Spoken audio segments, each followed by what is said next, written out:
Hello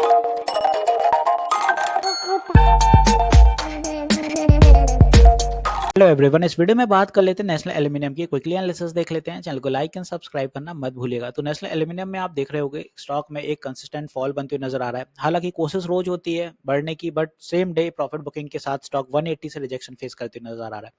यहाँ पे stock यहाँ कहीं तक 184 तक तो सपोर्ट लेता रहा, उसके बाद गैप डाउन हो गया। अब गैप डाउन की वजह है क्योंकि ग्लोबल क्यूज वीक थी, और जब से मैन्युफैक्चरिंग डेटा आया है यूएस का, तब से ओवरऑल जितना भी मेटल सेक्टर है ग्लोबली ये अफेक्टेड है, क्योंकि उतनी ज़्यादा अभी कोई डिमांड भी नहीं है मेटल सेक्टर में और वीकनेस है। उसके पहले भी मैंने एनालिसिस करे थे नेशनल एल्यूमिनियम में, तब भी मैंने बताया था कि मेटल सेक्टर करेक्शन पे है ही। तो करेक्शन भी है, साथ ही साथ ग्लोबल एक डाउन ट्रेंड आ गया जो मेटल सेक्टर में, तो फिलहाल वीकनेस ज़्यादा देखने को मिलने वाली है। ये अपन देखें तो यहाँ पे अब रिजेक्शन है बड़ा इसका 100 EMA का, और इसके ऊपर जा नहीं पा रहा है। प्रॉफिट बुकिंग यही हो जाती है।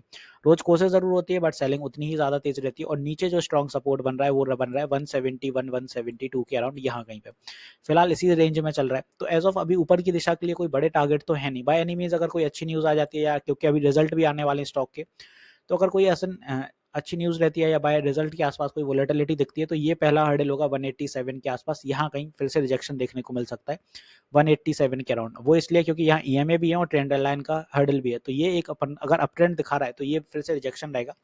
बट बाय एनी मीन्स अगर यहाँ से और नीचे जा रहा है तो क्या, अगर और नीचे जा रहा है तो फिर नेक्स्ट सपोर्ट जो स्टॉक में अपने रहने वाला है वो रहेगा यहाँ से फिर कुछ अपना 166 की रेंज पे, कुछ ये जोन का 160 फिर नेक्स्ट सपोर्ट है। और फर्दर उसके बाद अपना आता है 161। ये कुछ अपने नीचे के लिए सपोर्ट है, क्योंकि नीचे 200 डे ईएमए आ रहा है। हालांकि स्टॉक में काफी लंबे टाइम से कोई बड़े मूव तो बन नहीं रहे थे। अब जो देखी जाए तो ऊपर से ये ट्रेंड लाइन भी एक रिजेक्शन का काम कर रही है। तो मान लीजिए यहाँ से अगर अप ट्रेंड पे आता भी है स्टॉक धीरे धीरे करके, तो ये ट्रेंड लाइन एक रिजेक्शन का काम करेगी। यहाँ जब ये ट्रेंड लाइन का ब्रेकआउट देगा तभी निकल पाएगा, और एल्स अन्यथा की स्थिति में ये फिर यहाँ से पुल बैक बना के वापस से नीचे इसी जोन में। तो ये कुछ सिनेरियो रहने वाले हैं इसके आने वाले दिनों में। हालांकि डेली टीएफ पे देखें तो आरएसआई काफी पुल बैक बना चुका है और करेक्टेड काफी हो चुका है। अगर इस जोन से आप देखते हैं तो आरएसआई कंसिस्टेंट डाउन ट्रेंड पे है, मूविंग एवरेज के भी नीचे चल रहा है। और साथ ही साथ यहाँ पे अगर वीकली टीएफ के अकॉर्डिंग देखें तो यहाँ भी काफी करेक्ट हो गया, बिकॉज एक समय था जब आरएसआई आप देखें बहुत हाई ट्रेल करता था 85 के अराउंड, और वो गिर के आज के समय में 50 के आसपास आ गया। तो करेक्शन तो काफी हो गया, फर्दर अभी और रह सकता है। तो यहाँ पे 160 के लेवल भी टेस्ट हो सकते हैं एज ऑफ, तो थोड़ा पेशेंस रखिएगा।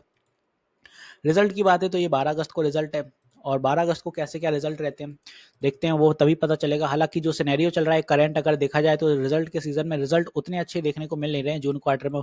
और ये इंडिया का ही नहीं, ग्लोबल ट्रेंड अगर आप देखें तो उतने अच्छे नतीजे किसी भी स्टॉक में ज़्यादा आ नहीं रहे हैं।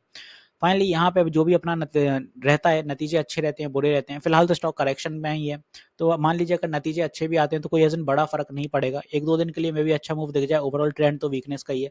क्योंकि जब तक ग्लोबल ट्रेंड में कोई जो मेटल सेक्टर है उसमें कोई अच्छा पोटेंशियल नहीं देखने को मिल जाए, कोई अच्छी रिपोर्ट्स ना आ जाए यूएस की तरफ से मैन्युफैक्चरिंग डेटा से रिलेटेड, और साथ ही साथ अपने मेटल सेक्टर में भी एक करेक्शन ना हो जाए, तब तक कोई मेटल सेक्टर में मूव आएगा भी नहीं। अगर रिजल्ट भले ही अच्छे आ जाते हैं तब भी, और अगर रिजल्ट बिगड़ते हैं तो फिर तो यही सिनेरियो है ही, आपको पता है ये पुल बैक बना ही रहा है। तो सपोर्ट बनाते बनाते मे भी 155 का लेवल भी दिखा सकता है यहाँ पे आपको वीकली टीएफ के अकॉर्डिंग 50 डे ईएमए। तो ये कुछ अपने सिनेरियो रहेंगे। और इवन ऊपर से अगर इतने नीचे आ रहा है स्टॉक तो करेक्ट भी हो जाएगा, और होना भी चाहिए। अगर 25-26% करेक्ट हो जाता है स्टॉक तो फिर रैली भी बहुत अच्छी करेगा, क्योंकि ये करेक्शन मतलब कि स्टॉक फिर रैली करने की कोशिश करेगा 250 के यहाँ तक के टारगेट की। तो अगर रैली हो जाती है तो बहुत अच्छा रहेगा, और करेक्शन के बाद ही कोई अच्छी तेजी आती है, बिकॉज करेक्शन ही एक बड़े अच्छे टारगेट के लिए मूव दिखाते हैं हमेशा ही। तो आई होप यहाँ पे मैंने नेशनल एल्यूमिनियम अच्छे से क्लियर कर दिया है आरएसआई ईएमएस के अकॉर्डिंग, और साथ ही साथ यहाँ पे आपको सपोर्ट भी बता दी। रेजिस्टेंस के लिए यही अपनी trend line as of resistance का काम करने वाली है। एक चीज़ और बता दूं, मैं लाइव सेशंस भी लेता हूँ मार्केट आवर में, सुबह 10 बजे से 1 बजे तक लाइव रहता हूँ, और शाम को भी लाइव आता हूँ 9 बजे के अराउंड। ये शेड्यूल रोज ही रहता है, आप ज्वाइन कर सकते हैं, लाइव सेशन में इंटरेक्ट कर सकते हैं। लाइव सेशन में काफ़ी अच्छा होते हैं, और आपको नॉलेज जल्दी मिलेगी, आपकी क्वेरी जल्दी क्लियर होगी। यूट्यूब पर स्ट्रीम होती है, फ्री ऑफ कॉस्ट होती है, तो आप ज्वाइन कर सकते हैं। मिलते हैं नेक्स्ट वीडियो में। This is me Shubham Yadav, signing off.